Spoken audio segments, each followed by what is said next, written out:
Voilà, bienvenue à tous et à toutes au webinaire Être parent d'ado, comment trouver sa juste place. Bienvenue à tous, comme je disais. Donc, tu peux passer la slide suivante, Sarah. Pardon. Du coup, on va commencer ce PowerPoint évidemment par nous introduire, nous. Et puis après, je vais vous expliquer un petit peu les intentions de ce webinaire. Et puis, il y aura quelques points vraiment importants à avoir en tête avant de commencer. Et on se lancera dans ce sujet qu'est l'adolescence, sujet complexe et passionnant à la fois. Alors, Je vais introduire du coup la Ligue ouais. des familles. Juste pour votre information, il y a une partie de questions-réponses qui aura lieu à la fin de la session ici et qui se fait uniquement par chat. Comme ça garantit bien le côté anonyme. Donc, la Ligue des familles, qui sommes-nous? On est une association qui est centenaire, donc plus de 100 ans, et elle a pour ambition une société adaptée aux réalités des familles et qui prend en compte les attentes des parents. On se rend bien compte que c'est pas encore tout à fait le cas, en tout cas pas tout le temps. On a trois grands piliers, l'information via notamment le ligueur des parents. On a des services et des avantages, dont celui sur lequel moi je travaille à la Ligue des familles, qui est le service des ateliers des parents, avec des ateliers interactifs. La plupart se font en ligne en soirée, sur toute une série de thématiques dont certains touchent l'adolescence, comme l'accompagnement de l'autonomie dans le travail scolaire, la préparation des examens ou bien le décrochage scolaire. Et puis, on a le troisième grand pilier, qui est le plus grand pilier ici à la Ligue des familles, en tout cas où il y a le plus grand nombre de collègues, qui est sur l'impact sociétal. Et l'impact sociétal, eh bien, pour nous, ce qui fait que c'est pas si simple d'être parent, il y a des choses qu'on peut faire d'un point de vue individuel, mais ce qui fait que c'est compliqué également, c'est parce que cette société n'est pas assez adaptée aux réalités des familles.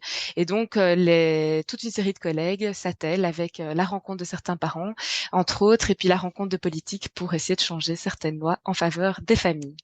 Je te laisse la parole, Sarah. Ouais.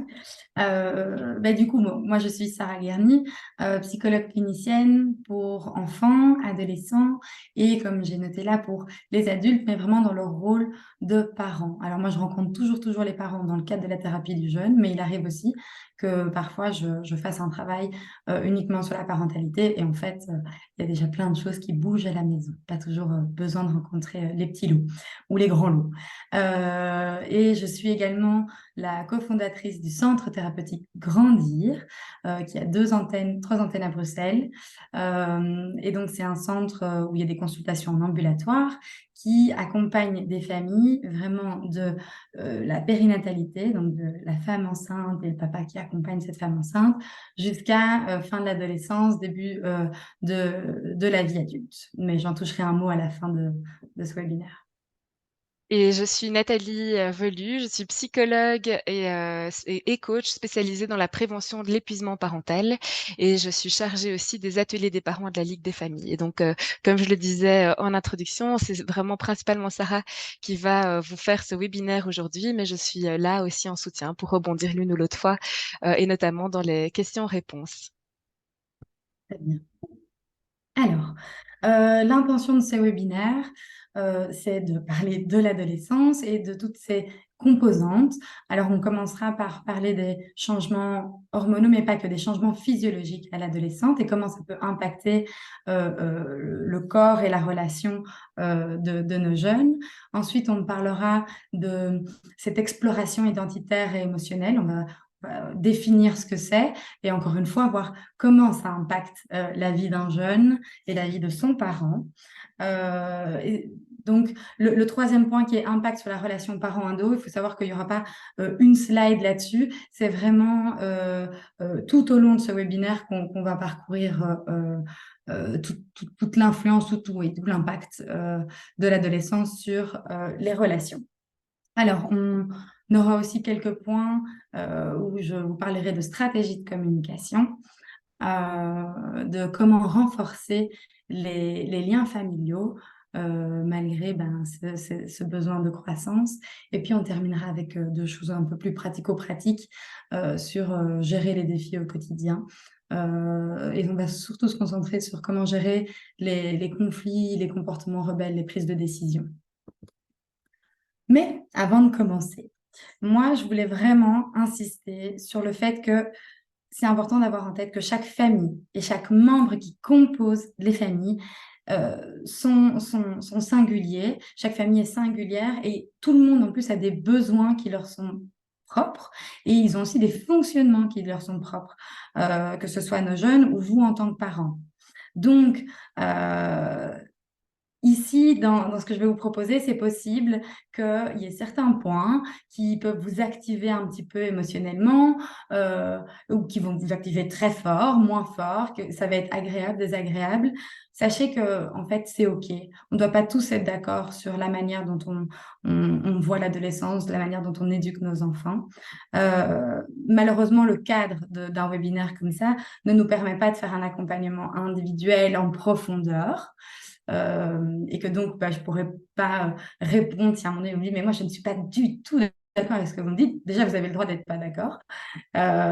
Mais ce sera dans un autre cadre qu'on pourrait aller plus loin. Et donc, c'est pour ça que n'hésitez pas, si vous avez envie d'explorer de manière plus intense, plus profonde, il y a toujours les professionnels de la parentalité dans différents centres, dans différents services qui sont là à votre disposition. Et donc, j'ai une petite phrase que j'ai sorti de ma tête, hein, je n'ai pas été chercher ça ailleurs, mais que j'aime bien dire en consultation, qui est de douter de vous juste assez pour vous ouvrir aux propositions, mais pas assez pour ne plus écouter votre instinct. Et ça, c'est vraiment important. Ayez ça en tête tout au long de ce webinaire, mais même tout au long de votre vie. Ça peut être sur la parentalité, mais ça peut être sur tous les thèmes que la vie nous amène. On est ouvert au monde, on est ouvert aux propositions, à la remise en question, mais aussi, on a aussi tous un instinct, notre tripes qui nous parle, et c'est toujours important de faire un mix des deux pour se sentir à sa juste place. Et donc, on commence sur l'adolescence. L'adolescence, c'est une période de transition à plusieurs niveaux. On a d'abord une transition biologique. Sachez que je vais rentrer en profondeur dans les trois transitions-là, mais je voulais juste quand même commencer par vous mettre un peu le tableau. Donc, on a une transition biologique puisque le corps de l'adolescent, il est en transformation. C'est un corps qui est en sexuation, on dit aussi. Et puis, je vais vous expliquer aussi qu'en fait, au niveau cérébral, il se passe plein de choses aussi. Il y a une réelle transformation, une réelle transition. Et puis, on va parler à l'adolescence aussi de période de transition psychologique. On sait qu'il y a un besoin d'autonomisation. Il y a aussi ce qu'on appelle un réaménagement des investissements narcissiques. Alors, c'est des mots très complexes pour dire que finalement, l'adolescent, il va devoir remettre en question tout ce qu'il avait construit jusqu'à aujourd'hui, narcissiquement parlant. Et puis du coup, c'est une période d'exploration, comme je vous disais déjà un petit peu avant. L'adolescence, c'est aussi une transition sociale. Quand on devient adolescent, on acquiert un nouveau statut dans la société. On n'est plus enfant, on n'est pas adulte, mais on est adolescent. Il y a des portes qui s'ouvrent, de nouvelles portes qui s'ouvrent. Et ça va nous amener à nous repositionner par rapport à notre entourage, à la famille proche. Où là, en général, on n'a plus trop envie d'être collé, de faire tout comme maman et papa. Maman ou maman, papa et papa. Hein, on inclut toutes les familles, ou maman solo, papa solo. Et donc, ça, c'est un repositionnement par rapport à sa famille. Et puis, il va aussi y avoir un repositionnement par rapport à ses pairs, parce qu'en fait, on a un besoin fondamental, peu importe l'âge de notre vie, qui est le besoin d'appartenance. On a besoin de sentir qu'on appartient à quelqu'un. Et comme on prend un peu de distance par rapport à ses parents, à cette période-là de la vie, en fait, le besoin d'appartenance, il va être satisfait vraiment par nos pairs. C'est pour ça que les groupes d'amis sont très forts, nos meilleurs amis sont nos dieux à ce moment-là. Là où quand on était petit, c'était les parents qui étaient les dieux. Alors, première partie, on voit qu'en haut à gauche, il y a toujours ce petit signe biologique. Ça veut dire qu'on est dans ces changements physiologiques. On va commencer avec les changements hormonaux. Alors, moi, j'aime bien commencer quand j'introduis quelque chose par parfois quelques définitions, pas très complexes, mais pour être sûr qu'on parle de la même chose. Ce n'est pas des définitions exhaustives. Hein. On peut évidemment toujours trouver des choses en plus. Alors, la puberté. les changements hormonaux, c'est la puberté. C'est l'ensemble de ces transformations qui sont liées à la mise en place de l'appareil génital et à l'entrée en fonction de la procréation. Alors, on sait que la puberté, elle commence chez les jeunes filles vers 9-10 ans. On peut se dire, ouh, c'est jeune, hein, mais les premiers signes en moyenne, c'est 9-10 ans. Et elle va se terminer vers 16 ans, là, cette puberté. Là où chez les garçons, elle va débuter un petit peu plus tard, vers l'âge de 12 ans, et elle se terminera vers 18 ans. Mais donc, dans les deux cas, on est sur un plus ou moins 6 ans.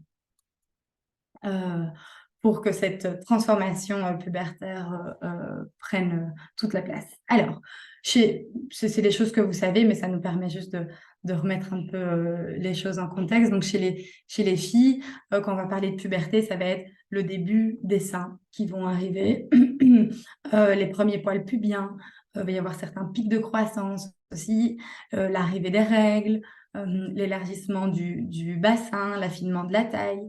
Toutes ces choses-là sont les caractéristiques de la puberté chez la femme jusqu'à la fin du développement des organes reproducteurs. Chez le garçon, chez l'homme, ça va être pareil aussi, les premiers poils, des pics de croissance, les premières éjaculations. La voix va commencer à changer, les épaules vont s'élargir. Donc on voit que ce corps est vraiment en transformation à l'intérieur, mais aussi à l'extérieur. Du coup, ce qui nous intéresse quand on fait un constat de oui, on a des changements, ce qui va nous intéresser en fait ici dans ce webinaire, c'est toujours de penser, mais quel est l'impact que ces changements ont sur nos ados ou sur la relation qu'on a avec nos ados. Alors, un premier impact, ça va être que l'adolescent va être confronté à une nouvelle image de soi, en tout cas de l'extérieur. Peut-être qu'à l'intérieur, il n'a pas l'impression que ça change, mais vraiment en face de son miroir, quand il se regarde, il y a des nouvelles choses qui apparaissent, quoi. Ses poils, ses seins, ses rondeurs, et puis donc, la nouveauté, c'est chouette, mais parfois ça peut être perturbant, ça peut être angoissant. On peut ne pas trop savoir quoi faire avec ça. Et il faut aussi prendre en compte que le développement de ces caractères sexuels, que je disais, les seins chez les filles, les premières éjaculations ou même les érections qui se voient un peu plus chez le garçon, en fait, ça pousse, ça met l'adolescent dans une position où son intimité devient visible au monde. Et il n'a pas trop de contrôle là-dessus, lui. Et donc, c'est pour ça qu'on va souvent voir, on peut voir des adolescents qui ont une gestuelle un petit peu maladroite, qui cherchent leurs mots, qui rougissent quand ils parlent. Mais en fait, il faut comprendre que ces ados, narcissiquement, ils sont dans une position qui n'est pas facile, qui n'est pas confortable. Et donc, ça les met voilà, dans des situations parfois. Hein, c'est pas pour tous les adolescents comme ça, mais parfois, ça les met dans des situations où ils s'inquiètent, où ils peuvent même avoir des angoisses. C'est angoissant d'avoir ce corps, boum, là, exposé au monde. Sachant que nous-mêmes, on n'a pas encore eu le temps, en tant qu'adolescents, d'intégrer tout ça. Et l'impact de ce changement brutal, c'est aussi, ça se met dans les passages à l'acte. Donc pardon, je reprends mes mots. L'adolescent, il est dans une position complètement passive. Malgré lui, qu'il ait envie ou qu'il n'ait pas envie, ce corps va changer. Et donc, comme je disais avant, il a une perte de contrôle. Et quand on perd le contrôle, c'est jamais cool. Donc, il va passer à l'acte, il va avoir des comportements qui sont très marqués comme ça, parce que c'est sa manière à lui de se dire, OK, moi, je reprends un peu de contrôle de ma vie. Alors oui, parfois, c'est un peu à côté de la plaque. Mais c'est important de comprendre ce qui se passe derrière ces passages à l'acte, ou ces comportements qui sont super, super marqués comme ça. Dans les changements physiologiques, on avait donc tout ce qui était hormonal, puis on a ce qui se passe au niveau du cerveau. Alors, petite définition pour que tout le monde sache de quoi on parle. Je vais parler de plasticité cérébrale. Alors, la plasticité cérébrale, c'est cette capacité du cerveau à remodeler ses connexions en fonction de ce qu'on va vivre dans l'environnement. Je vais parler aussi du système limbique. Le système limbique, de manière assez vulgarisée, c'est le centre des émotions. Donc, c'est de là que les émotions vont partir. Et puis, on va parler aussi du cortex préfrontal, ce qu'on a juste ici là devant, qui est le centre des fonctions cognitives, donc la mémoire, qui est en charge de la mémoire, de l'attention, de l'anticipation. Et c'est aussi le centre de la régulation émotionnelle. Donc, le système limbique, c'est de là que les émotions partent, mais quoi faire avec ces émotions, ça, c'est plutôt géré par ce cortex préfrontal. Et c'est important, cette différence. Sur ce schéma que je vous présente, on voit que donc, les changements au niveau du cerveau, c'est vraiment cette question de maturation, de maturité. On voit le cerveau d'un jeune de ses 5 à ses 20 ans. Et la chose importante à remarquer, c'est que la maturation, donc les parties les plus matures, c'est les parties qui sont en bleu. OK? Pourquoi elles sont en bleu? Parce que sur l'IRM, en fait, on voit que au début, il y a beaucoup de matière grise, c'est ce qui est en vert, ce sont les neurones. Et puis, ça diminue, ça diminue, ça diminue, et ça laisse la place à la matière blanche, qui sont les connexions entre les neurones. Qu'est-ce que ça veut dire? Au début, on a plein de savoir, plein de choses dans la tête. Un enfant, il capte plein de choses, et puis à un moment donné, il doit faire une sorte de tri. Et donc là, il y a plus de connexions entre les neurones pour que les apprentissages se solidifient ou s'ancrent. OK? Et qu'est-ce qu'on voit? C'est que cette maturation, elle se fait de l'arrière du cerveau jusque devant. Ça veut dire que cette partie dont je vous parlais, le cortex préfrontal, qui lui est en charge de la compréhension des comportements sociaux, des prises de décision, de la planification, et cette partie qui sert aussi à déchiffrer les émotions des autres et de soi, eh bien, c'est la dernière à arriver à maturité. On verra l'impact que ça a. Ce qu'on peut voir aussi, c'est qu'il y a un décalage entre la maturité du système limbique, on se rappelle, le centre des émotions qui est plus en arrière. Donc lui, il est déjà mature, mais quoi faire avec toutes ces émotions, c'est pas encore mature. Et ce décalage de maturité va avoir évidemment un impact sur le comportement du jeune. Et alors, une chose à savoir aussi, c'est que le circuit de la récompense, peu importe son mot scientifique, le circuit de la récompense, il est plus excitable à l'adolescence. Toutes ces choses-là, je tourne mes petites feuilles en même temps, hein. Toutes ces choses-là vont amener du coup le jeune à, entre autres, il y a plein de choses, hein, mais j'ai essayé de reprendre les points vraiment les plus importants. Va amener le jeune à être dans une difficulté à être en empathie avec l'autre. Il ne comprend pas vraiment ce que l'autre lui veut.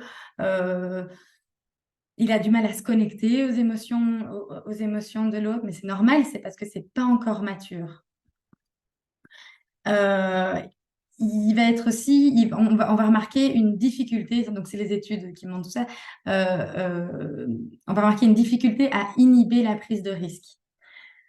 Alors, on se rappelle, système de la récompense qui est en fait très sensible, toujours en activité.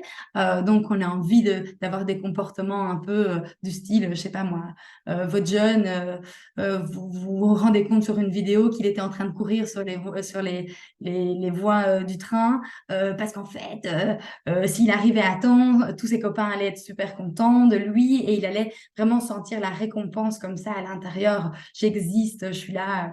Et c'est un comportement qui est plein de risques, mais comme son cortex préfrontal, qui est en charge d'inhiber les choses, n'est pas encore mature, eh ben, il a du mal à se dire, mais en fait, je prends des risques, mais non, mais c'est pas bon, je me mets réellement en danger. J'espère que j'ai été claire comment j'ai expliqué. Merci. Alors, pareil, cette excitation du système de la récompense et cette difficulté à inhiber, bah, ça amène le jeune à avoir aussi un plus gros risque d'addiction. Et quand on parle d'addiction, ça va être les écrans, les drogues, les réseaux sociaux et plein d'autres choses.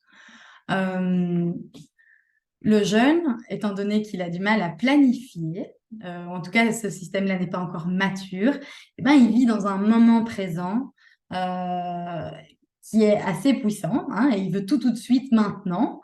Et en même temps, il est dans une phase de sa vie où on va lui demander beaucoup de réfléchir à son avenir. Et ça peut aussi être une source d'angoisse, en fait, pour ces jeunes, parce que physiologiquement, il n'est pas encore complètement mature, il ne sait pas encore bien voir dans le futur. Et pourtant, il est dans une phase de vie où on lui dit, et tu vas choisir quelle option à l'école, et puis tu vas faire quoi? Et oui, mais de toute façon, si tu as des mauvaises notes, fais gaffe, parce que après, tu ne pourras pas aller à l'université. Donc, et puis, il est connecté, donc il voit les informations du monde. On dit que demain, ça peut être compliqué. Enfin, donc, il y a un vrai décalage entre ce que lui, il a vraiment besoin dans son corps et là où il en est dans son corps et l'environnement dans lequel il vit. Et donc, non, pas et donc. Et alors, comme je vous disais, il y avait ce tri au niveau des apprentissages, hein, et on élague un peu des choses pour solidifier les apprentissages qu'on a besoin tous les jours. Et donc, ce moment d'élagage, eh ben, ça peut amener ce jeune à sentir qu'il y a comme un flou. On entend très souvent dire ah oui, mais non, mais les ados, ils sont bêtes. Mais ils ne sont pas bêtes. Ils sont juste en train de faire le tri de toutes ces informations pour être de meilleurs adultes. Un point important, donc on a parlé des hormones, du cerveau, et puis là on va parler du sommeil comme changement, comme dernier changement physiologique. Alors il y en a d'autres, hein, comme je vous ai dit, mais on ne pourra pas tout parcourir. Alors les changements au niveau du sommeil. Il y a une chose qui ne change pas trop, c'est le besoin, la quantité la quantité d'heures de sommeil dont un jeune a besoin. On peut remarquer ici sur le graphique que finalement, entre 13 ans et 17 ans, on a plus ou moins besoin de, on va dire en moyenne, 9-10 heures de sommeil. Ça ne change pas tellement. Par contre, il y a d'autres choses qui changent. Et c'est là où il va y avoir un petit problème. Non, ce n'est pas un grand problème, mais il faut le comprendre. En fait, l'horloge interne de l'adolescent, elle va vraiment se désynchroniser. Il y a un décalage dans cette phase circadienne du sommeil. Et donc, la phase circadienne du sommeil, c'est les moments où il faut s'endormir et les moments où il faut se réveiller. Et là, comme il y a un décalage, comme il y a une désynchronisation, ben, on se rend compte que le jeune, il est difficile à s'endormir, mais il est aussi difficile à se réveiller. Ceux qui ont des ados à la maison le savent. Il y a aussi un point qui est important, en plus de ce décalage à l'intérieur, de son cycle vraiment interne, il y a le fait que ben, les jeunes, ils utilisent quand même beaucoup, de plus en plus les écrans, et qu'il ne faut pas oublier, et ça je le dis pour les ados, mais je le dis pour les adultes aussi, que la présence d'un écran fait qu'on est en contact avec une lumière constante, et ça va avoir un impact sur notre production de mélatonine. La mélatonine, c'est ce qui est sécrété par notre corps pour nous dire, eh oh, là, il est l'heure d'aller dormir. Et cette mélatonine, elle est sécrétée au moment où la lumière du jour diminue, où les stimulations diminuent. Là, on rentre dans cette sensation de, ah, il est temps d'aller dormir. Okay. Donc, cette présence des écrans, elle vient perturber ce moment d'endormissement.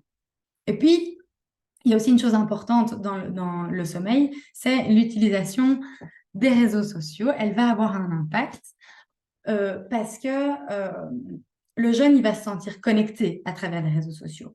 Okay, il va dans le groupe avec ses copains de piscine et sur Instagram dans l'autre groupe avec ses camarades de classe. Et au moment où ils parlent, ils font des blagues et ils peuvent partager des histoires.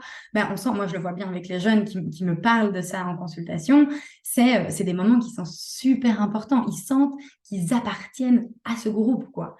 Et puis si tout ce groupe parle alors que moi je vais aller dormir, ça veut dire que je perds quelque chose, je rate quelque chose. Puis si tout ce groupe le lendemain dit ah, on a été dormir trop tard, on a fait une nuit blanche, ce qui arrive, hein, pareil, ben, si on ne l'a pas fait, on se sent différent. Et donc on a vraiment le besoin d'appartenance du jeune qui le pousse à aller à rester connecté le plus longtemps possible. Mais donc qu'est-ce que ça veut dire? Ça veut dire que il a toujours besoin d'autant de sommeil et pourtant, physiologiquement et à cause de facteurs environnementaux, il ne va pas avoir autant de sommeil. Donc, certains jeunes peuvent vraiment tomber dans une sorte de fatigue chronique qui peut avoir à un moment donné un impact sur sa capacité à se concentrer à l'école, donc sur ses résultats scolaires, qui peut aussi avoir un impact sur sa capacité à réguler son humeur, ses émotions. Et vous savez, moi, quand je vous présente tout ça, en fait, j'ai envie de vous dire, regardez cette conférence ou présentez ce PowerPoint à vos jeunes. Parce que moi, en consultation, j'explique ce qui se passe dans la tête du jeune en ce qui concerne le sommeil, ou même avant, surtout ce que j'ai pu dire avant. Parce qu'en fait, au moment où on met des mots sur les choses et qu'on lui dit, mais non, t'es pas bizarre, il y a des choses de l'ordre normal de l'évolution, bah, déjà, ça permet que la pression, elle diminue un petit peu quand même. Et puis, il ne faut pas oublier qu'on dit souvent que le savoir, c'est le pouvoir. Euh, Ce jeune qui a besoin de prendre du pouvoir, de reprendre du contrôle sur sa vie, quand on lui donne des informations comme ça, et je vous l'assure, je le fais en consultation, ben, il se dit, OK, là, je comprends un peu mieux ce qui se passe à l'intérieur de moi. J'ai un peu plus de contrôle sur ma réalité aujourd'hui. Donc, une petite chose à faire attention aussi par rapport au sommeil, c'est que les ados, ils vont vouloir faire des siestes de 4 heures quand ils reviennent de l'école. Alors, on ne peut pas empêcher la sieste complètement, hein. Ça peut être, le jeune peut se reposer un petit peu, mais il ne faut pas oublier que la sieste, elle vient aussi décaler tout son rythme après. Donc, pareil, au moment où vous lui dites arrête de dormir, ben, si vous lui dites arrête de dormir de manière très arbitraire, il va dire non, non, non, et moi je continue à être dans mon lit. Si on lui explique que scientifiquement, c'est pas super pour lui d'aller dormir, ben, peut-être qu'il se dira bon, ok, j'y réfléchis. Voilà, ça c'était pour ce qui se passait au niveau du corps. Mais ce n'est pas qu'une transition du corps, comme je vous disais, il y a aussi toute une partie au niveau de l'identité et des émotions qui est chamboulée, qui est chamboulée. On commence avec nos petites définitions, mais avant ça, je voulais quand même repréciser une chose, c'est que moi parfois j'ai des parents en consultation qui me disent oui, mais pourquoi, en fait, pourquoi se transformer? Pourquoi mon ado, il est en train de changer? Il était très bien, mon petit garçon ou ma petite fille. Enfin, je veux dire, tout fonctionnait bien. Pourquoi on arrive maintenant à un stade où il faut qu'il se transforme et qu'il remette tout en question? Ben, c'est compliqué. Et il faut vraiment comprendre que la transformation, elle n'est pas là pour vous embêter en tant que parent. C'est pas mon ado, il me regarde en me disant je vais commencer à tout remettre en question juste parce que j'ai envie de te pousser à bout. Pas du tout. Le jeune, comme je vous ai dit, quand il arrive à l'adolescence, mais il se retrouve face à des nouvelles demandes de l'environnement social. Il y a des nouvelles portes qui arrivent devant lui. Et lui, avec ses références d'enfant, avec tout ce qu'il a appris en tant qu'enfant, en fait, il n'est plus assez outillé pour s'ajuster face à toutes ces nouvelles demandes. Et donc, alors il doit remettre en question, comme je vous ai dit, tout ce que vous lui avez appris, mais aussi, il doit improviser, il doit essayer, il doit se tromper, il doit faire comme le copain qui a pris la mauvaise décision, mais bon, bref, il doit faire comme le copain. Il doit faire comme il a vu dans la série la semaine dernière. Parce que il a besoin de se créer ces nouvelles références, de se créer ces nouveaux outils pour faire face à ce monde, ce nouveau monde qui s'ouvre. Dans cette partie, je vais parler d'exploration. On est bien d'accord que l'exploration ici, c'est ce processus de recherche des différentes alternatives. Okay, quels sont les différents chemins qui s'offrent à moi? Quand je vais parler d'exploration identitaire, ça veut dire que je vais parler du fait que le jeune a besoin de chercher des nouvelles façons d'être lui. Je cherche de nouvelles façons d'être moi. Ça, c'est de l'exploration identitaire. Quand on parle d'exploration émotionnelle, je cherche des nouvelles manières de réguler mes émotions tout seul. Jusqu'à présent, vous avez eu un rôle incroyable dans la vie enfin jusqu'à présent, vous avez tous des enfants de différents âges, mais quand l'enfant est plus jeune, ben, papa et maman sont vraiment, ou en tout cas ces figures parentales, sont vraiment la sécurité au niveau de ses émotions, vous l'aidez à se réguler tout le temps, vous êtes là à ses côtés, quoi. Et là, il y a un moment donné, avant d'affronter la vie adulte, eh ben, il faut que le jeune il passe par cette période où il va s'essayer un petit peu tout seul. Alors, l'exploration émotionnelle, elle se situe, donc il y a différentes choses qui peuvent la définir. Il faut savoir que à l'adolescence, on se rend compte, les études montrent que c'est voilà, c'est une période d'instabilité émotionnelle qui est assez forte. On va vraiment avoir des up and down, des sauts d'humeur qui sont très très fortes. Encore une fois, moi je vous explique tout ça pour que, en tant que parent, vous vous mettiez pas dans un truc genre oh mon jeune, il fait ça que pour m'embêter. Non, non, non. Vraiment à l'intérieur de lui, c'est instable. Ses émotions sont instables. Euh, il y a aussi, on a pu remarquer, je vous mets à chaque fois les références des études en bas pour ceux qui veulent aller plus loin. Tout à la fin du PowerPoint aussi, il y aura un récap des articles ou des livres que j'ai utilisés pour créer cette conférence. Il y a des études qui montrent que les jeunes ressentent une insatisfaction de l'expérience émotionnelle. Et donc, l'expérience émotionnelle elle peut être positive ou négative. Et il y a toujours un peu ce côté un peu blasé, là. Ouais, c'est bien, c'est cool. Mais sans grande satisfaction réelle, quoi. L'adolescence, au niveau émotionnel, c'est aussi caractérisé par l'intensité du vécu de la honte, de la fierté et de l'anxiété à avoir en tête. On retrouve beaucoup ce sentiment de honte chez les jeunes, d'anxiété. Mes jeunes en consultation, c'est vraiment, je ne peux pas dire chez tout le monde, mais chez les trois quarts de mes patients ados, on fait vraiment un travail sur cette anxiété. Et alors, on a remarqué aussi qu'au niveau émotionnel, on parle d'une labilité émotionnelle. En fait, il y a une pauvreté des stratégies de régulation. Comme je vous ai dit, ces outils d'avant sont plus assez puissants, mais en même temps, il n'a pas encore créé ces nouveaux. Et donc, il y a une sorte de pauvreté. Et lui, il vit toutes ces émotions, mais il ne sait pas trop quoi en faire, comment faire avec.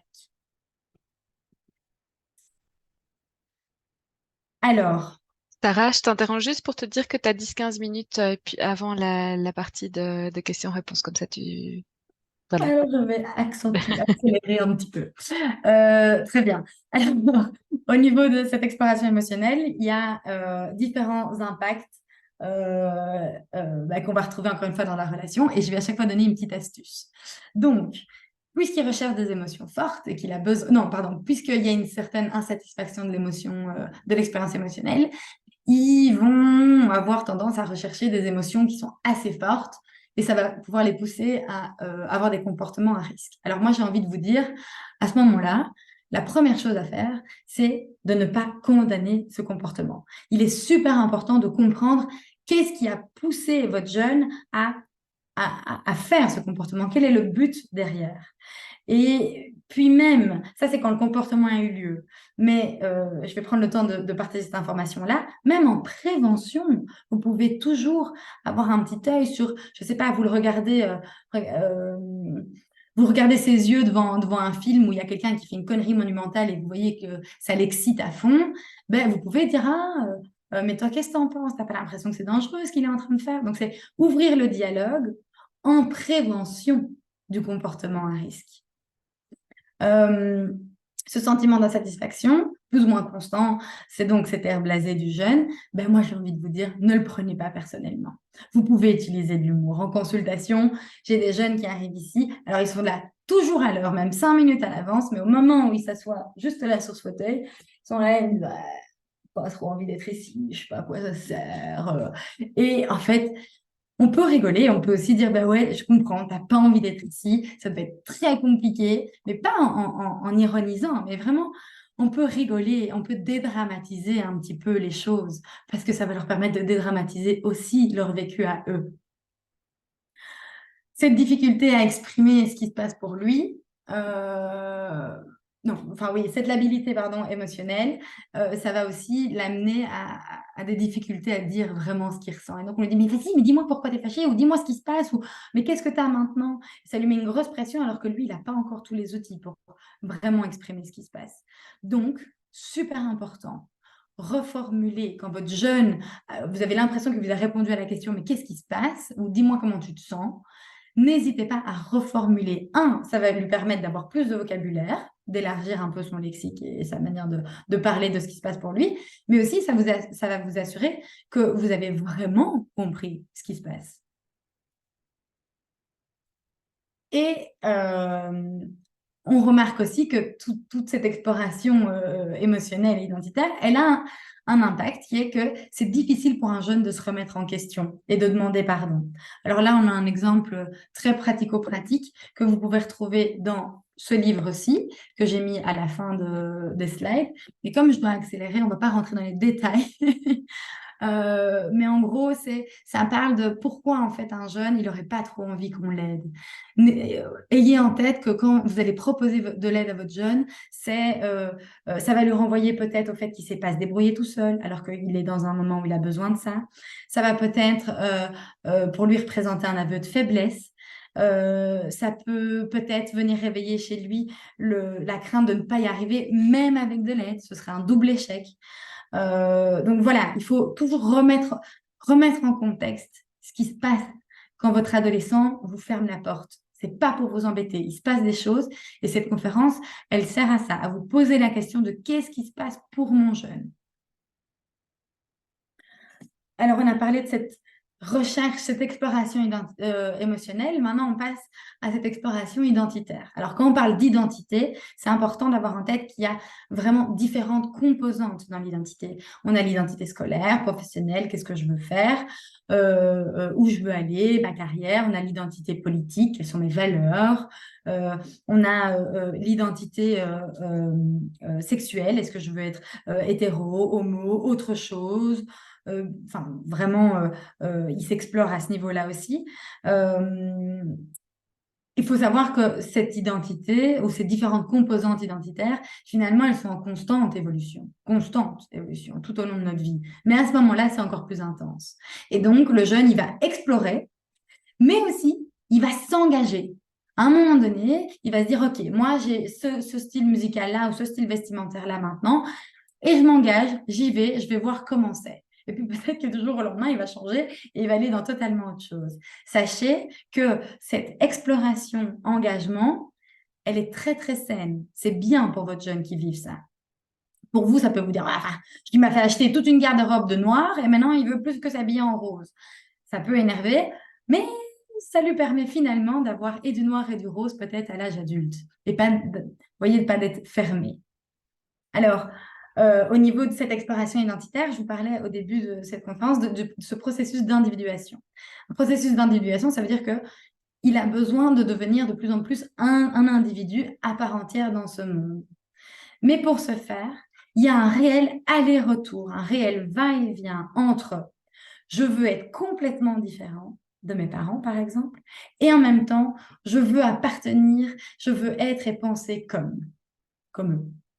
Et ça, c'est assez difficile pour l'adulte de se positionner parce que le jeune, lui, il a besoin de faire cet aller-retour. Et donc, ça veut dire que ça implique que l'adulte soit aussi flexible et fasse aussi cet aller-retour en disant, OK, là, tu veux un peu de moi, là, tu n'as plus besoin de moi. Alors, c'est un vrai jeu d'équilibriste qui n'est pas facile du tout, mais qui, encore une fois, c'est pas un cool mot normal, mais qui est cohérent par rapport à l'étape évolutive dans laquelle il est. Alors, les astuces pour faire face à tout ça, j'ai envie de vous dire, c'est de s'intéresser à lui, mais réellement, avec une authenticité hors pair. Si vous voyez que votre jeune, il est dans je sais pas, il est accro à un groupe Facebook où tout le monde s'échange des infos sur le dernier groupe de métal qui est arrivé, posez-lui la question, intéressez-vous à lui réellement, mais sans juger. C'est pas parce qu'il est différent de vous que c'est plus votre enfant. Et c'est pas parce qu'il est différent de vous qu'il a fait ça pour vous embêter. Intéressez-vous à lui. Ça va vous permettre aussi d'amener un petit peu de nuance. Mais c'est que quand d'abord vous avez reconnu que lui, il est dans ça actuellement, dans telle musique, dans tel vêtement, dans telle politique, etc., qu'ensuite les nuances peuvent être amenées. Et les nuances, comment elles peuvent être amenées? C'est en partageant un peu de vous. Je reprends donc cet exemple de vêtements. Vous pouvez sortir des vieilles photos de vous quand vous étiez ado, ou de son père, ou de son oncle quand ils étaient ados, et pour parler du style vestimentaire et dire, bah, regarde, tu te rends compte comment on était à l'époque. Et en plus, il y a des points communs dans les modes aujourd'hui, entre ce qui se passait avant et aujourd'hui. Donc, c'est comme ça que vous allez pouvoir amener un petit peu de nuances. Et alors, une autre chose, pour toutes ces questions identitaires et parfois vous n'avez pas savez pas comment y répondre, etc., bah, vous pouvez acheter des livres. Il y a plein de livres qui sont super bien faits pour l'adolescence, pour les adolescents, sur ce que c'est l'adolescence. Et surtout, surtout, ne lui dites pas, je t'ai acheté un livre, le voici. Laissez-le traîner sur la table de la cuisine pour que lui ait cette impression de contrôle, encore une fois, et de dire, ah, il y a un livre qui est là, je décide de le prendre. Et puis s'il le prend, ben, ça vous donnera une occasion de discuter de ça. Ou vous le déposez dans sa chambre, mais sans forcément dire, ah, je voudrais que tu lises ceci. Votre job, c'est de lui amener des outils pour être de plus en plus indépendant à ce moment-là. C'est un modèle que je vais passer, mais que vous pouvez retrouver par la suite. Alors, donc, il nous reste combien de temps? Alors, il est 12h47. Donc, normalement, si on laissait 10 minutes de réponse, il faudrait clôturer en 2-3 minutes. Donc, c'est un peu à toi de faire le choix de... Ok. Voilà. Alors, ce que moi, j'ai envie de... Ok. J'avais choisi donc deux choses pour la communication, pour améliorer la communication. Donc, il faut savoir que tout ce que vous avez ici, pour moi, c'était important de vous donner des pistes à aller explorer. Mais clairement, je n'allais pas pouvoir faire tout un exposé sur la communication non violente ou sur la résistance non violente, comme vous pouvez, enfin, on va le voir par après. OK? Donc, moi, ce que j'ai envie de vous dire là maintenant, puisqu'il reste peu de temps, je le savais, c'est que vous pouvez aller lire sur cette communication non violente. C'est quelque chose qu'on entend beaucoup, mais qui est réellement adaptable à tous les âges, à tous les milieux, dans votre rôle de papa-maman, dans votre rôle professionnel. C'est ce qui est important à avoir en tête dans ce modèle de la communication non violente, c'est que c'est un modèle qui se repose, c'est une attitude qui s'appuie sur la compréhension de soi d'abord et la compréhension de son ado. Pourquoi je dis ça? C'est parce que si on ne se connecte pas à ce qui se passe pour nous à l'intérieur en tant qu'individu, en fait, c'est impossible qu'on aille se connecter à l'autre, à notre ado. Et c'est aussi une des causes de la rupture du lien. Donc, j'ai envie de vous dire, connectez-vous, connectez-vous, connectez-vous à vous-même. Observez, ressentez ce qui se passe pour vous. Et donc, je vous laisserai aller plus en profondeur par vous-même pour cette question de la communication non violente. Je laisse cette slide aussi un petit peu pour que dans l'enregistrement, vous puissiez l'analyser. C'est encore une fois une scène qui est ressortie de ce livre, qui est très pratico-pratique, qui est très, très, très, très bien fait. Honnêtement, c'est très vulgarisé et c'est un bon complémentaire à ce webinaire. Ce sur quoi je vais un peu plus, du coup, prendre le temps quand même, je prends encore 2 petites minutes, c'est que je vous demande d'abord d'être indulgent envers vous-même. C'est ce que je demande à tous les parents qui sont là en face de moi. Il est nécessaire vraiment de lâcher prise, en fait. Vous avez déjà fait jusqu'à aujourd'hui. Vous avez déjà été des parents hors pair, avec toutes les imperfections que ça comporte, avec toutes les erreurs que ça comporte. Alors, pourquoi vous ne pourriez pas continuer à être ces parents hors pair par après? Ici, l'importance de la compréhension, c'est important de comprendre tout ce qui se passe pour cet ado, comme on a fait là pendant ce webinaire. Ça va permettre aussi de dédiaboliser un petit peu cette période de l'adolescence. Et c'est pour ça que je vous dis que vous compreniez, c'est chouette, mais que votre ado comprenne, c'est encore plus chouette. Parce que vraiment, ils sont mal vus, nos pauvres ados. Ils sont vraiment mal vus et ils intègrent ça. Alors moi, j'ai envie de vous dire de transformer votre culpabilité. Parce que la culpabilité, c'est ce qui est de plus inutile. On ne sait rien faire de ça. Rien. Transformer vos peurs et votre anxiété, sachant que les peurs et les anxiétés, elles sont fonctionnelles, elles ont une fonction, ok? Il faut vraiment comprendre et vérifier si elles sont réelles ou imaginaires. Mais donc, on prend la culpabilité, on la transforme, la peur et l'anxiété, et on va transformer tout ça en responsabilité engageante. Ça veut dire que la connaissance de soi, votre responsabilité de vous connaître vous-même, de vous connecter à vous-même, elle va vous permettre d'abord une libération personnelle. Elle va vous permettre de mieux réguler vos émotions à vous, à l'intérieur. Et donc, elle va aussi par ce fait, vous aider dans le maintien du lien avec votre adolescent. Ce genre de phrases, ayez-les en tête. C'est un peu des leitmotifs au quotidien. Là, vous avez euh, il est tard, différentes références pour le livre. Alors, à gauche, c'est les exemples pratico-pratiques. Au milieu, les mots sont des fenêtres, c'est sur la communication non violente. Et alors, à droite, c'est corps, amour et sexualité. Alors, c'est un très chouette bouquin de 5 à 14 ans pour répondre à toutes les questions les plus farfelues que nos jeunes peuvent nous amener, auxquelles parfois on est un peu sans réponse.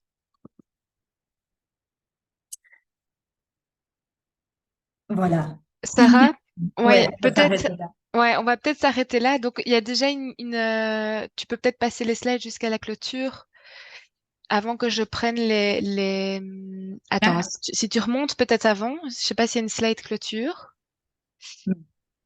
Ok, c'est pas grave. Donc, tu peux laisser celle-là, parfait. Euh, peut-être, par rapport au titre hein, qui était sur être parent d'un ado, comment trouver sa juste place. Avant de passer sur la partie avec quelques questions-réponses, je sais pas si tu peux éventuellement rester encore 5-10 minutes en plus ou Oui, pas. moi, oui. Oui, ok. Donc c'est enregistré. Promis, pour ceux qui sont déjà venus la dernière fois, on essaiera de plus déborder du temps les prochaines fois. Mais comme ça, on peut rester quand même 10 petites minutes supplémentaires pour l'une ou l'autre question.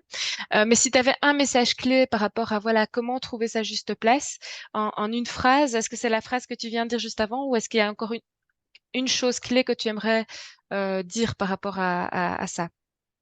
Euh, je crois que la juste place,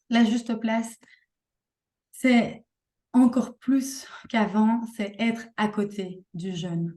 Ne soyez pas, enfin, à côté avec un petit cran d'avance, mais juste un peu, pour qu'il vous ait là dans le coin de l'œil, mais pas pour qu'il sente que vous prenez toute la place et qu'il doit absolument vous suivre.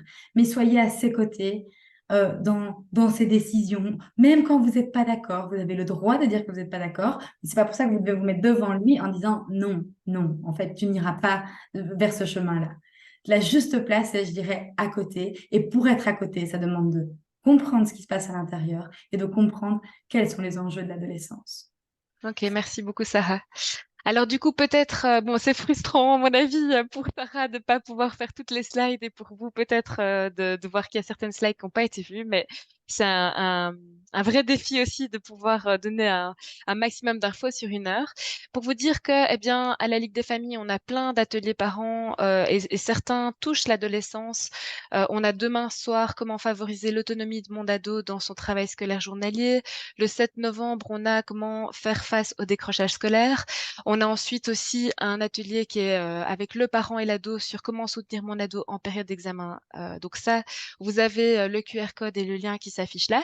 Et il y a aussi le projet de plusieurs de mes collègues qui s'appelle Webéthique. Vous pouvez aussi aller voir plus loin, qui va vraiment toucher le lien à l'écran. Et donc, où vous avez des thématiques du style l'enfant et l'ado sur le web, le cyberharcèlement ou l'enfant et les ados par rapport aux réseaux sociaux.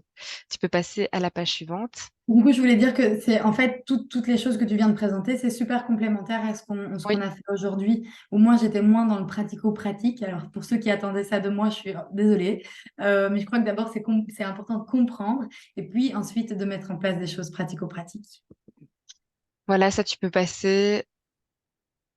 Je- tu peux dire aussi un petit mot là-dessus et puis on passe aux questions-réponses. Oui, bah, du coup, je vous disais au début de cette conférence, enfin, de ce webinaire, que j'ai la chance d'avoir cofondé avec Bérangère Collins un centre thérapeutique qui va accompagner les nourrissons, les enfants, les ados, les parents, les familles dans leur globalité. Pour nous, c'était vraiment important qu'on ait un endroit, enfin, en tout cas un centre, une famille de professionnels qui accompagnent les familles mais tout au long de la vie. Parce que ce qu'on remarque souvent, c'est qu'on a des centres spécialisés, donc des centres médicaux, paramédicaux spécialisés autour de la périnatalité. Et puis quand l'enfant a 3 ans, il faut trouver quelqu'un d'autre. Et puis à l'adolescence, en fait, ça correspond plus. Et donc, ça crée quand même une sorte de discontinuité comme ça. Alors, on sait que c'est pas facile de demander de l'aide, etc.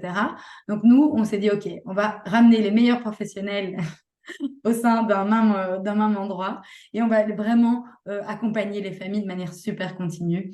Et du coup, vous avez les différents types de professions qui travaillent avec nous et les trois petits endroits où on a le centre, les centres. Merci en tout cas de m'avoir écouté. Alors, voilà. Donc moi, j'ai eu quelques questions ici qui se sont affichées. Alors, la première, c'est comment aider l'ado à comprendre que son attitude mine également le moral de ses frères et sœurs, plus petits, qui ne comprennent pas les changements qu'il ou elle vit et son besoin de solitude, d'isolement, etc. J'ai beau expliquer, mon cadeau est triste de cette rupture. Oui, c'est intéressante question.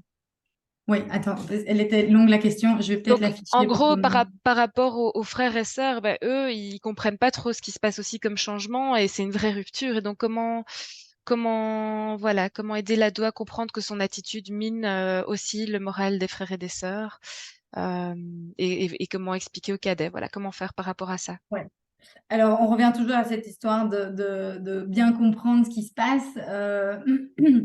Ici, j'ai utilisé des mots d'adultes. En fait, vous pouvez vulgariser totalement tout ce que j'ai utilisé, enfin, tout ce que je vous ai présenté et expliquer aux plus jeunes que, ouais, avec toujours un peu d'humour aussi. Moi, enfin, je pense que l'humour, c'est vraiment une clé et que donc dire quand le grand frère, il a envie de s'enfermer, ben, vous pouvez un peu surjouer, de dire, oh là là, il a envie d'être dans sa bulle, mais est-ce que toi, tu as aussi envie d'être dans sa bulle? Enfin, un peu, oui, surjouer, utiliser l'humour et montrer que, et expliquer que ça correspond très fort à cette période-là, que c'est pas cool, parce que ça c'est important de reconnaître ce qui se passe pour les enfants aussi, les plus jeunes, de dire, bah ouais, je comprends que tu sois triste, et tu as raison, même pour moi, maman, ou même pour moi, papa, parfois je ne sais pas trop quoi faire avec. Donc, reconnaître ce qui se passe pour les plus jeunes dans leurs émotions surjouer ou en tout cas utiliser un peu d'humour par rapport au comportement de l'adolescent.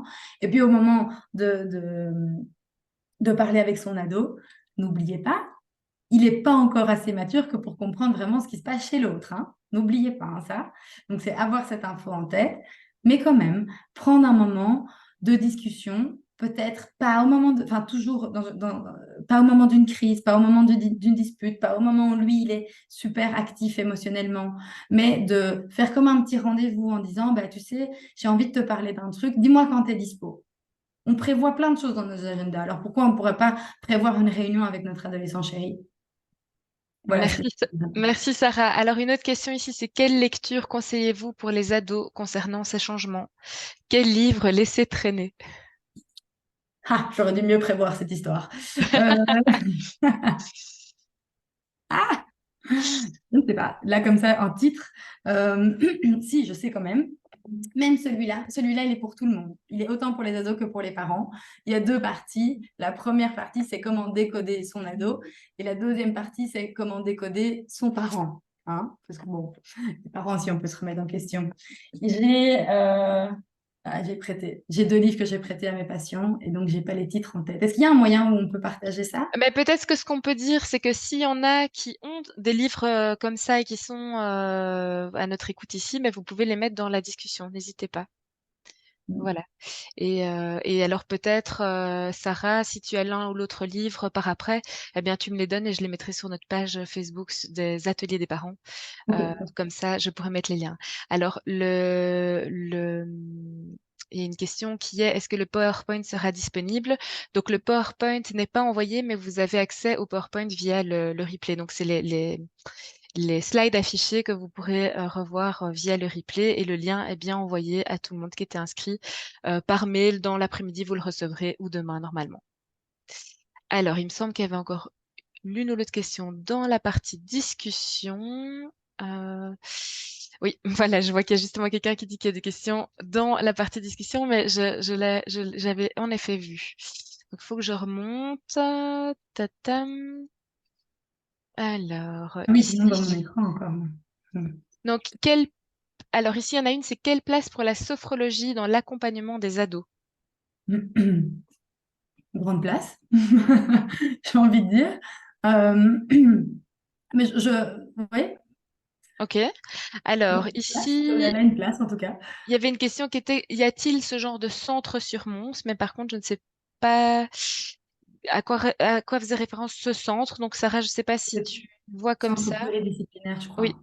ok. Oui, alors il y a.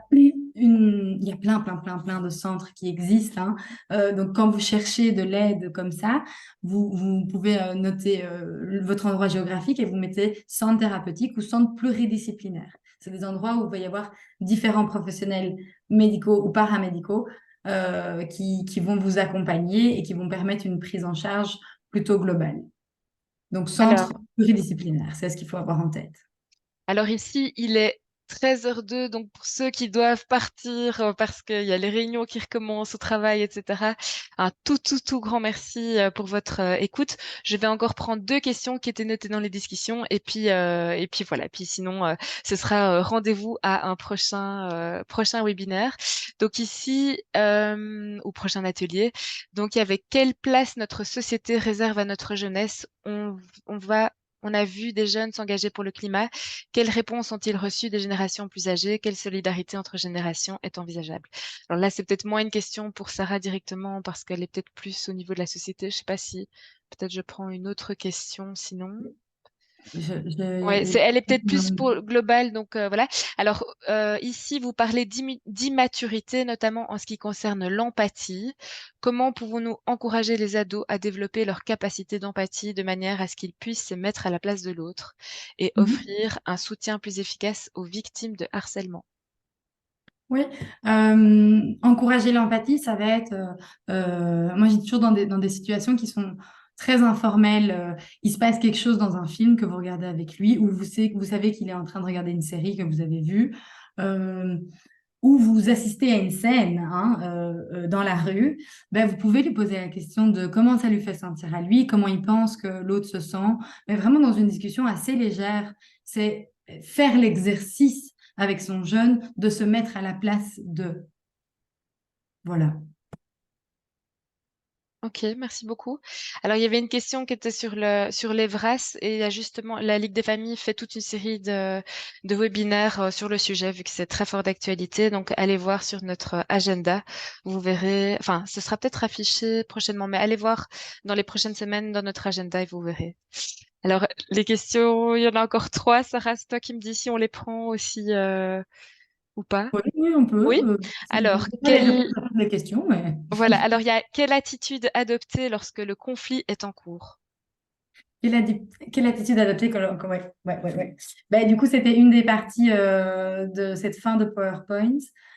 Vous pouvez aller vous renseigner sur le modèle qui s'appelle la résistance non violente, pardon. Mais de toute façon, si vous mettez pause dans l'enregistrement, vous allez pouvoir quand même lire un peu sur ce PowerPoint. Je crois que s'il y a une chose à avoir en tête, c'est ce concept de réponse différée. Rien ne sert de rentrer direct en confrontation. On pense que le silence, c'est un aveu de faiblesse en tant que parent dans ce modèle, et puis dans ma pratique, je m'en rends compte aussi, que le silence est un vrai outil. On n'est pas obligé de répondre au moment même où le jeune est en train de monter. Vous avez totalement le droit de prendre le temps de vous-même redescendre, de prendre le temps de réfléchir. Ça va aussi permettre au jeune de calmer un peu son élan de confrontation et de revenir dans un second temps. Moi, j'ai vraiment, s'il y a une chose à répondre, c'est ça, c'est cette réponse différée. Vous n'êtes pas obligé d'aller direct au front. Merci Sarah. Alors il y avait une question dans la discussion qui était par rapport aux écrans, si tu avais l'un ou l'autre conseil par rapport à ça. Alors je répète qu'on a tous nos ateliers web éthique. Vous aviez le lien que je vous ai envoyé, vous pouvez mettre dans l'agenda aussi de la Ligue des familles web éthique qui vraiment reprennent toutes ces questions des écrans. Mais est-ce que tu aurais envie de répondre aussi un mot là-dessus? Euh, oui, pour les écrans, rappelez-vous, adolescence, besoin d'être autonome, besoin de reprendre du contrôle.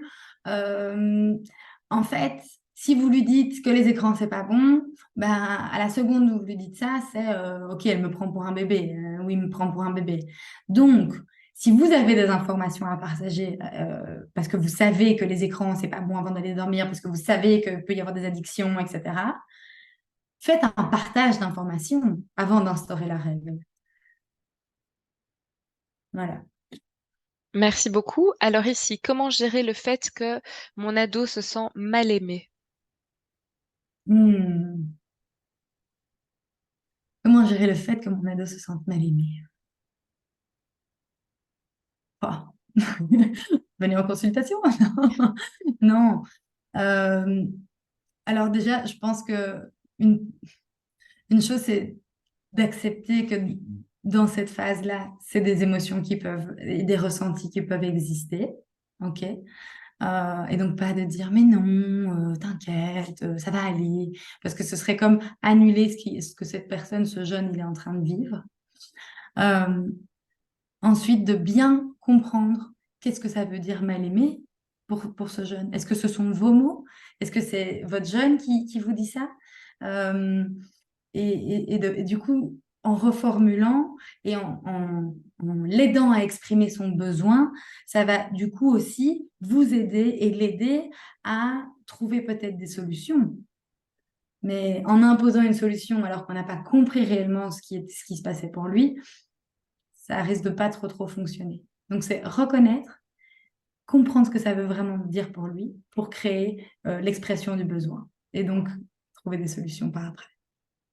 Et alors, la dernière question que j'ai ici, c'est quelle position face à la pornographie? Hmm. Quelle position face à la pornographie? Pas de tabou, premièrement, je dirais. Pas de tabou, en parler. Si vous savez qu'il a regardé ça, elle a regardé ça, etc. Alors peut-être pas dire, ah, j'ai vu que tu avais regardé. Non, mais plutôt de le prendre comme sujet un peu général de la société et, euh, et de dire, oh là là, mais j'ai encore vu une émission sur la pornographie. C'est quand même fou que parfois on pense que c'est la réalité alors que c'est vraiment du cinéma. C'est des choses qui sont super fort mises en scène. Et vous pouvez dire, toi, tu as des copains qui regardent ça ou tu as des copines qui regardent ça. Vous voyez, toujours dans cette discussion, pas de tabou, surtout si vous avez des craintes. euh, Allez-y, enfin, travaillez un peu vos craintes et puis prenez votre courage à deux mains. Voilà, un tout grand merci à toi, Sarah. Alors, pour les participants qui sont encore présents, n'hésitez pas dans la discussion à nous faire un petit retour juste avant de quitter ou de noter si vous aviez besoin qu'on mette d'autres thématiques à l'ordre du jour dans ces webinaires ou dans les ateliers interactifs. N'hésitez pas à les noter aussi parce que voilà, on organise un ou deux webinaires par période entre les vacances scolaires. Et donc, voilà, n'hésitez surtout pas. Et donc, Sarah, un tout grand merci à toi pour cette thématique-ci. Et voilà, on se retrouve juste après si tu veux. Ouais, merci à la Ligue des familles, en tout cas, de m'avoir fait confiance. Avec plaisir. Au revoir tout le monde. J'arrive plus à quitter moi, par contre. Je ne vois pas ma souris. On t'entend plus. Tu peux stopper ton écran, stopper ton partage d'écran, peut-être? Mais je vois plus ma souris. Ah oui, ok, ok. Ça va, attends. Euh, je vais faire comme ça. Alors, ma souris, elle est où? Je vais, je te désactive ton son et ta vidéo. Voilà. Ok. Et ton son. Salut Sarah.